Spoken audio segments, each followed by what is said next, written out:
Welcome to Mental Health Momentum, a Silicon Slopes podcast. I'm Dr. David Morgan. I'm a licensed psychologist and the Director of Mental Health Awareness here at Silicon Slopes. And on this podcast, we talk about mental health issues in business and beyond, and we look for solutions as well. And I'll introduce my guest with us today, Danny Jones. Hi, Danny. Welcome. Hey, how's it going? It's going great. Let me tell you a little bit about Danny. Danny is the co-founder and CTO of Zamo. He has previous experience in AI and biotech with Harvard Medical School. He won a $900,000 in pitch competitions. I'm going to ask you about that because I'm interested in that. Throughout undergrad, published several research papers and was a competitive pianist. Before Zamo, he did enterprise software sales for an early startup and started a coaching program. And I'm going to ask you about this too. He's lived in Germany, New Zealand, and Russia, and enjoys trail running, big ideas, and chess. He's also very tall, which you can't see right here. Asked him if he had played any sort of competitive sports, basketball in high school. Basketball. Mm-hmm. But he says that's about it from there, huh? It's been a little while. Yeah. So tell me about the $900,000 in pitch competitions. Is that real money, or is that just how does that work? Partially real money. Okay. Most of it was like offered an investment. So we actually ended up turning 95% of it down. Oh, okay. Yeah, we won a bunch of pitch competitions here in Utah and then went to a big competition down in Texas where we got offered like $880,000. Nice. But ended up turning it down to raise from investors here in Utah instead. But that's a great it gave us some nice feather leverage in your cap, right? Yeah, leverage and just like, hey, look at what we can do, right? It's true. Awesome. And you never know until you try, right? That's I think for so many people, that's just the thing that holds them back, is that they're so worried about failure that they just won't even try. But you're never going to know until you actually get out. I mean, failure has to be part of it, right? I mean, that's part of the experience. Yeah. For sure. We definitely weren't expecting to have that opportunity, but worked out. Well, that's awesome. And then Germany, New Zealand, and Russia. So tell me about that. Yeah. So my dad's a doctor, which is where my medical background interest comes from. And he was in the military for a while. Oh, okay. So we were in Germany there. He was deployed in Afghanistan for a while. Came back to Utah after he got out of the military, but I think they wanted the international experience. So we moved to New Zealand for most of high school, and then I served a LDS mission in Russia. Wow. How'd you like New Zealand? It's awesome. Yeah. Yeah. Everyone I've known that's been to there or been from there just says so many great things about it. It's gorgeous. Yeah. I have a brother who was a missionary in Australia, which is that not far? It's like a 2-hour flight. Okay. Yeah. Okay. They're islands that are close to each other. Right. That's awesome. We like to make fun of Australia for having all the dangerous animals. New Zealand didn't even have spiders until people got there. Really? Nothing dangerous at all. And Australia's got all the sharks, and spiders, and snakes. Everything that can kill you, right? Yeah. Well, tell us a little bit just about your background as well, and then just kind of your interest in mental health. When I reached out to you about this, you got back almost right away. You're like, I'd love to do that. And obviously there's a mental health angle to the podcast. So what's your interest in that? Yeah, I've had a lot of personal experience with it. I dropped out of undergrad about 2 years ago to start Zamo, and kind of around that time and since then I've just personally had a fair amount of experience dealing with depression, as well as some people in my family and some close friends. I think it's just a cause that's worth supporting. Yeah. And there's definitely not enough information, especially among undergrads and people in that stage of life. It's a much more common issue than people think. Right. When you say there's not enough information, what do you mean? At least for me, and I think my experience is probably a little bit unique. It's just not something you talk about growing up or think about. And then you hit, 22, 23 years old and you don't know what's going on. Right. And you don't know where to turn for help. And I think a lot of people have to go through that first round of, I actually do need to sleep enough, and I actually do need to exercise. And, and social connection is important. Yeah. And they don't realize beforehand. Like you said, these things are very common, especially in collegiate settings, just because there's so much pressure to perform. And anytime you underperform, that can lead to feelings of depression or anxiety. But like you're saying, for a lot of people, it comes out of left field, because then they're like, whoa, why am I feeling like this? What's happening?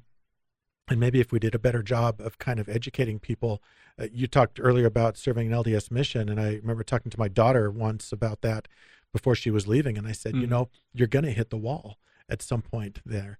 And I Yeah. said, and it's not, and when that happens, I don't want you to think, oh, why'd this happen? I want you to think, I wonder why it took so long, because it's the sort of thing that's going to create difficulty.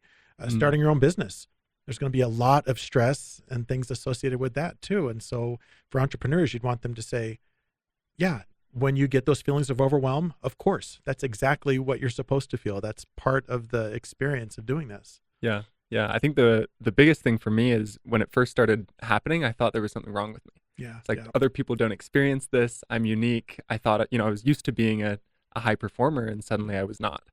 Um, and that was really hard to wrap my mind around. And of course, turns out that it's actually more common among high performers, especially in like collegiate that's so settings. true. Yeah, And so once I started talking with people about it, I realized that. But it was yeah. hard. And then with that education or that information you're referring to, I think what happens is if people have a better understanding of like the overall circumstance, like how common it is, how it's not something broken or something went horribly wrong, it's just Mm. something that a lot of people experience, then that takes away some of the stigma. And I think it Hmm. also takes away some of the stress associated with it.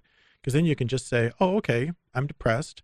That's not an uncommon experience for Hmm. someone in my situation. And how can I figure a way out of it instead of I'm depressed. This is horrible. I Hmm. shouldn't be feeling this way. I'm the only person. Everyone else has succeeded. Hmm. I'm the only person that's failed. And that Yeah. you can just think of how many more layers of distress that adds to an already existing problem. Yeah. Yeah, for sure. I think the underlying causes were maybe 10 or 20%. And then the thinking that Yes. those problems were a big deal was the other 70 or 80%. I love that, the way you describe that, because I think that happens a lot in mental health. And the only way that we can really manage that is by improving the education around it and Hmm. helping people understand that it's like physical health. Yeah. Sometimes we get sick. Yeah. And we don't, you don't get a cold and say, oh my gosh, why did I get a cold? I Yeah. shouldn't have a cold. This is terrible. I'm never going to get better. Yeah, exactly. If it's the middle of cold and flu season and you're wondering Yeah. why you have a cold or the flu, well, because that's just what happens at that Yeah. time. 100%. I love that. And thank you for sharing that. I think that's so important. Tell me about Zamo. Just, I want to learn Sure. about that. So some friends and I did BYU's Sandbox program. It's basically a program to get class credit for working on a company. Mhm. Instead, it's like half dropping out, but you're technically still in school. We went the whole mile and actually dropped out afterwards. Ended up going to Y Combinator. We've been working on it for a few years. We essentially found a way to let people buy stuff directly from emails. Okay. So instead of going back to the website, following a link in the email back to the website, and then purchasing something, we put the checkout right into the email. And as you can imagine, that increases conversion rates like 80 to 100%. I imagine. Yeah. Because it's So, one less step, one right? less One less step. barrier Yeah. to get to the purchase. That's awesome. How did you come up with the idea? So one of my co-founders, Santi, had worked at a company previously. It was an internship managing their email marketing communications. And it was right around the time when this new technology was becoming possible. It's only 3 or 4 years old. And so they actually did one of the original case studies with Google was the company that he was working with. They did a campaign. It saw like 3 times the return that their previous campaigns had gotten. So he was kind of familiar with it. And so we started playing around with, where else could we apply this? How could we make money off of this? Touched on a couple of ideas, ended up in e-commerce because it worked the best. Have you always been interested in tech? I have, yeah. So I started, I was actually almost a piano performance major, but decided not to. I felt like I was familiar with the piano world and not as familiar with the tech world, and I wanted to be more familiar with it. Studied computer science, was originally planning on doing like biotech, kind of tech in medicine, but turns out I really just love tech, no matter where it is. So yeah, did Sandbox, and here we are. Do you think that kind of the changes in technology, I mean, because obviously we're more connected than we ever have been, but it's in a virtual connected right now, right? Yeah. And do you think that has had an impact on people's overall mental health? I mean, just in your own experience. Yeah, I can only speak to my experience. We get a lot of traffic from LinkedIn, and posting on LinkedIn is massively beneficial to our company, but I'm not as active as I should be. Because spending time on LinkedIn does not do good things for me mentally. And yeah, I've never been a huge social media user. I find that I have to see people face to face. And if I don't, I can work 3, 4, 5 days, long days. But after like the third or fourth day, if I haven't seen a friend or gone on a date or something in person, I start really struggling. So, and I don't think that's an uncommon tale with people. I think there's definitely a need for that. And I think what's happened is that because of the rise of technology and especially social technology, we kind of said, oh, we're just going so far in that direction that everything becomes virtual. And it's like anything in our society, they're like these pendulum shifts, and we go from one side to the other. Sure. We need to find this nice sweet spot in the middle, right? Where there's a balance of being able to take advantage of technology to stay connected, but also having that personal connection. It just makes so much difference. Even right now, you and I talking here, it's different than talking on the phone. It's different than talking over Zoom, right? I mean, it's just 100%. There's a difference that happens with that. What do you think? So in your own journey then, like you said, as you struggle with depression, how does that impact like other aspects of our lives, like our work and our relationships, just in your own experience? Yeah. The first place I noticed it, when I know that I need to start being a little bit more careful because I get irritable, I get hard to be around, and my co-founders point that out. Those are the warning signs. Yeah. They notice, and I notice in how I treat them. So yeah, I think it's definitely impacting relationships. I find that the biggest help for me, I kind of coming back to the technology point, I'll use, I'll get on Sunday night and just text 7 or 8 buddies and set up times every morning. The biggest difference is I have to exercise every morning. I know that if I miss like 1 or 2 days, I already start noticing problems. And so I just schedule, this buddy this morning, this buddy this morning. I'll run one morning, go to the gym the next morning. I don't really care what it is, but if I see somebody and work out, then I'm more positive the rest of the day. It's easier to work on the business because it's easier to picture big visions. It's easier to imagine things working instead of always being kind of pessimistic. And I think that pays dividends on the business side of things as well. So basically you're almost front loading your day. You're saying, I'm going to invest this amount of time in order to do something that's going to yield, greater benefits throughout the day. But you combine it with the social interaction, right? Like you're saying, like if you want to go running, you'll go running with someone. Is that just for the social connection? Is it for the accountability? Is it for both? A bit of both. And this might just be a me thing. I just love people and meeting new people. But yeah, the benefits of exercise is one thing. The benefits of having a conversation with someone is something else. If I can do both at the same time, plus if I know somebody's waiting on me, I'm more likely to wake up at 6 a.m. than not. So I had a friend years ago. We went to the same gym, and we're almost always there at the same time. He was more of an acquaintance. I didn't know him that well. But I would always see him there, and he always had a buddy with him, and it was often the same person. But they wouldn't even they'd like talk. They would just like talk for like 2 hours. I'm over there on the Stairmaster or on the treadmill, and I see them over there. They do like 2 reps of a bench press and then like talk some more, and then they just talked and talked and talk, and then eventually go to the steam room or something like that. And I remember thinking, what the heck? What are you doing at the gym and not exercising? But then later in life, I thought, well, maybe that was just his place to connect. Maybe that, and that may have had even more benefit to him just to have those conversations and those discussions. I don't know what they were talking about, but they seemed happy. And so I love that. I mean, I guess the idea is we have to figure out what is important for us that's going to help us be more productive, help us be more focused. And then you kind of have to do those things up front, right? You can't wait till 9:00 p.m. to go for your run. For you, it's got to be 6 a.m. Yeah. And it's worth, if we have a big project at work, it's still worth it to only start at 9 to do the exercise first. It's worth it to lose half an hour of sleep to do the exercise first. A lot of people have struggled to see that, especially in startups, right? Because they think because time is money, and every single moment has to be invested in the project and moving it forward. But I think that's kind of I don't know that that's a super healthy mindset, because like you said, if you can't take breaks and do other things that are beneficial for you, I mean, eventually would you burn out? I mean, what happens to you? Yeah, you break. I think this was a big lesson I learned during Y Combinator. We were out in San Francisco. It was just me and my 2 co-founders. We didn't really know anyone else. we were living in a house together. So it's really easy to code until 2 a.m., Yeah. sleep for 7 hours, wake up and start coding again. And you're putting in, 14-hour days, which is great.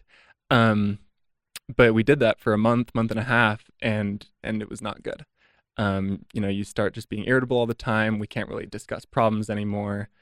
I can just tell that I'm not, I'm not happy. I'm not enjoying myself. And then that starts to look into like, why am I even doing this? Do I want to be doing this business? Maybe I go back to school. So we changed. We started, we said we're not going to work until, I think we said like 8 or 8:30. So we were still putting in 12-hour days, but if you take time in the morning to go on a walk or, go on a run. And I find that it's worth pushing the project back half a day to go to bed.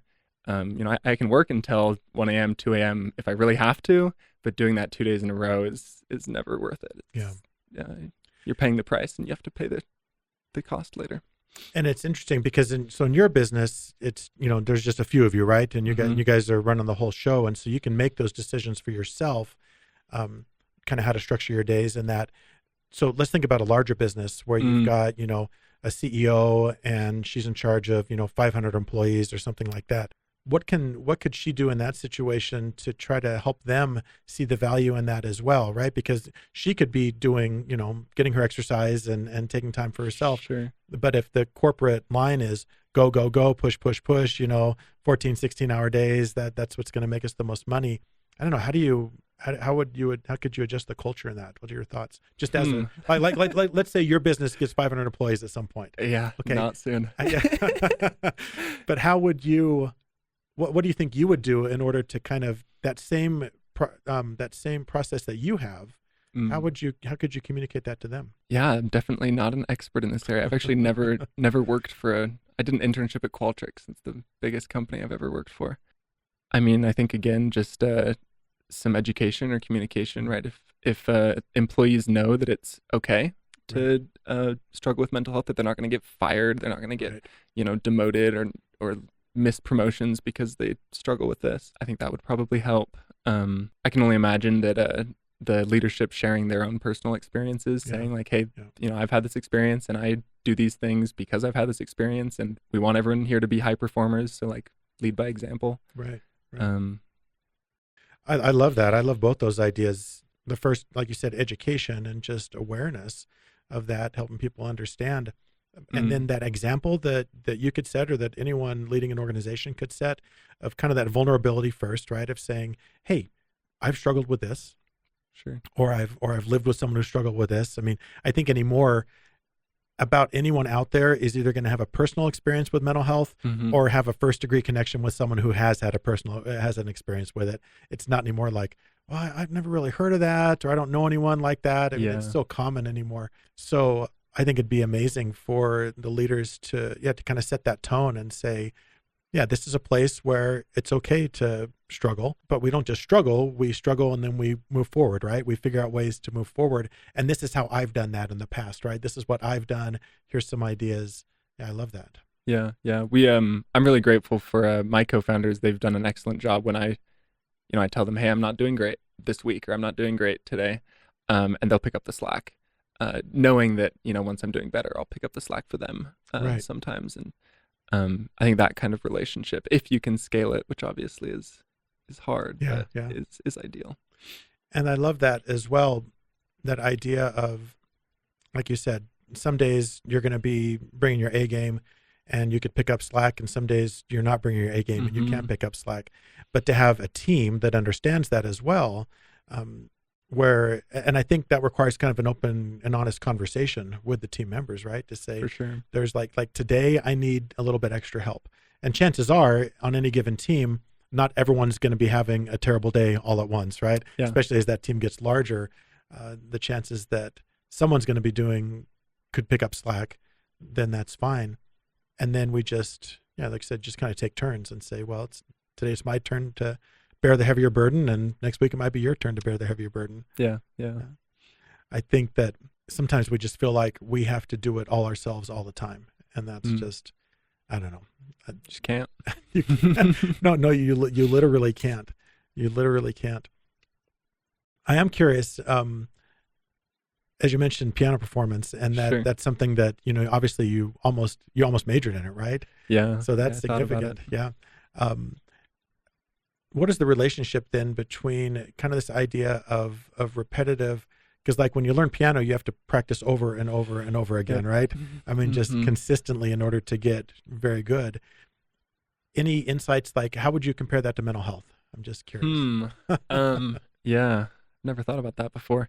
One of the most valuable lessons I think piano gave me, which I don't do it much anymore, Mhm. um, but there's a very strong correlation between numbers of hours practiced and how good you are. Like, of all the things in the world, piano is one of those where that correlation is the tightest.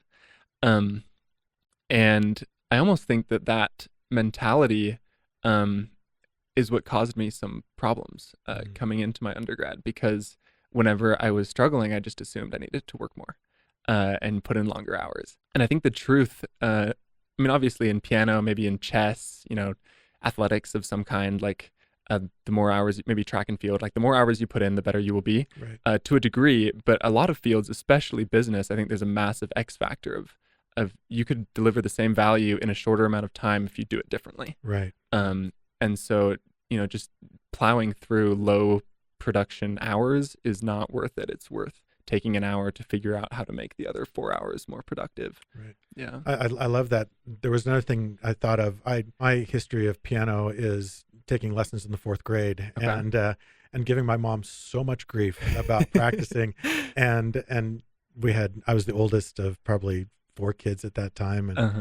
and it was just tough. And so she finally relented and took me out of lessons. Yeah. I wish she hadn't, because I would have. I'd love to know how to play the piano now. Yeah. I can still learn, I'm sure.